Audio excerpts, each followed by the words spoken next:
J'y vais. Ok. Alors, Shabbat Shalom à tous. On a un petit problème de connexion ce matin, mais on a trouvé un système B. Et donc, on va faire comme ça. On va voir ce que ça donnera. J'espère que ce sera bien pour tout le monde. Alors, on est content d'être ensemble, réunis pour notre 18e partage Mishpatim. Mishpatim qui signifie littéralement les jugements de l'Éternel.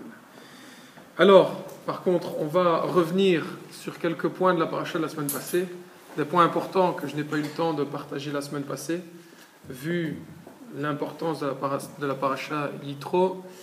On va revenir quelques instants sur cette paracha, pour ensuite, quand même, il y a un aspect qui m'a vraiment touché dans la paracha de Mishpatim, et j'ai choisi finalement peut-être quelques petits points, mais dont un point majeur qui est peut-être le plus important pour la compréhension de la liberté des esclaves.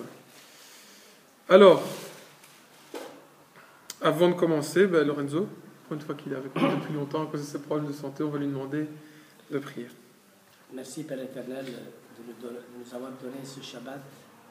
Et dans ce Shabbat, nous sommes présents à ce rendez-vous pour être enseignés par toi. Et nous te demandons, éternel, la conduite de ton esprit et surtout l'onction de ton esprit sur le cœur qui nous enseigne. Éternel, que toutes choses se fassent vraiment dans la paix et dans la joie. Merci Père éternel de nous conduire dans le nom de ton Fils, la Torah vivante. Amen. Amen. Alors la semaine passée, on avait commencé sur Amalek et Jéthro. On avait vu que c'était deux personnages foncièrement différents l'un de l'autre. Il y en a un qui veut s'allier et il y en a un qui veut s'opposer au peuple d'Israël.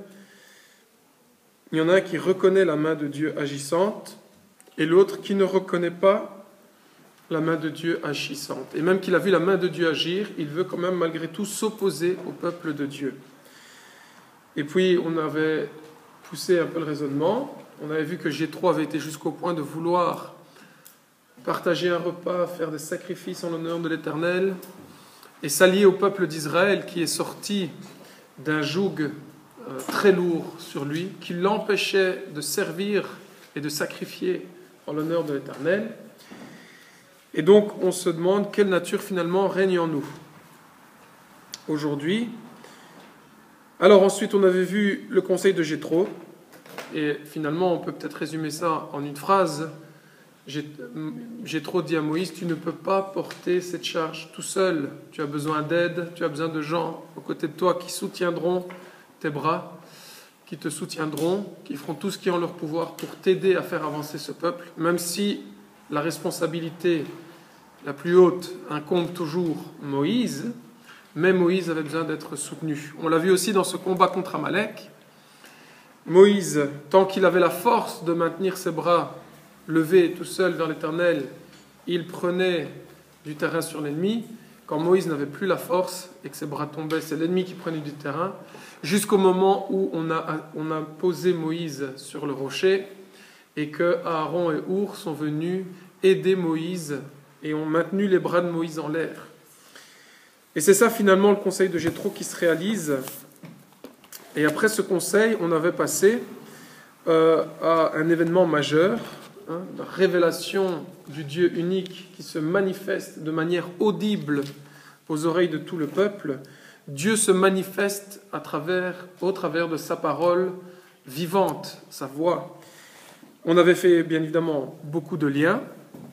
On avait bien évidemment révélé que c'était la parole vivante qui voyait le jour, qui était manifestée aux yeux du peuple. Yeshua, qui était manifesté aux yeux du peuple. Et ensuite, on avait vraiment cette année à cœur de partager la Torah, mais que vraiment la Torah soit dans nos vies à sa juste place, qu'elle soit employée dans un but légitime. On voit que ça énerve beaucoup Paul dans ses lettres, quand on fait emploi de la Torah dans un but illégitime, quand on essaye de dire la Torah nous justifie alors que ce n'est pas la vérité, alors qu'on n'est pas justifié par nos œuvres et tout ça. Donc c'est vraiment important pour nous, aujourd'hui, en tant que peuple de Dieu, qui retrouvons un héritage qu'on nous a volé, qu'il soit à sa juste place, dans un but légitime. Il ne faut pas avoir des envies légalistes, vis-à-vis de ce retour à la Torah de l'Éternel. Et bien évidemment, on avait dit que de toute manière, rien de tout ça n'était possible s'il n'y avait pas eu la première étape. Et la première étape, c'est passer par le sang de l'agneau.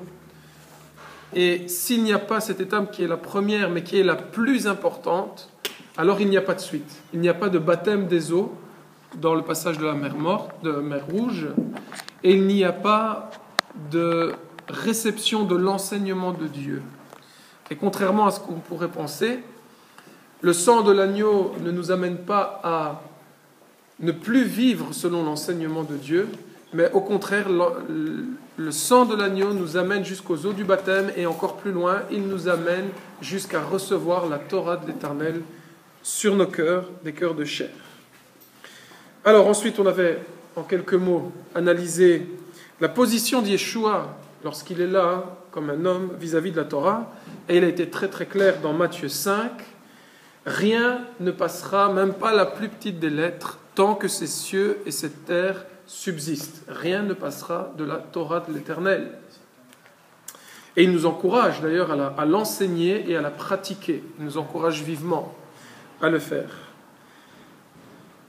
Alors, on a aussi vu dans ce même passage de Matthieu que Yeshua dit qu'il est venu accomplir la Torah. Alors, qu'est-ce qu'il est venu vraiment, réellement accomplir de la Torah? Cette belle parole prophétique qu'on trouvait dans Exode 19, « Je ferai de vous un royaume de sacrificateurs et une nation sainte. » Et du temps de l'ancienne alliance, je n'aime pas appeler ça comme ça, mais c'est pour qu'on comprenne, du temps de l'ancienne alliance, c'était l'ordre lévitique qui prévalait. Et Joël nous précise qu'il viendra un temps où l'époux sera retranché. Et quand l'époux aura été retranché de la terre, c'est-à-dire la venue du Messie, et on va continuer de voir cet aspect aujourd'hui, eh bien, la ville sainte restera longtemps sans temple, sans sacrificateur, sans sacrifice. Et d'ailleurs, même les sacrificateurs de l'Éternel seront dans le deuil. Donc, à partir du moment où Yeshua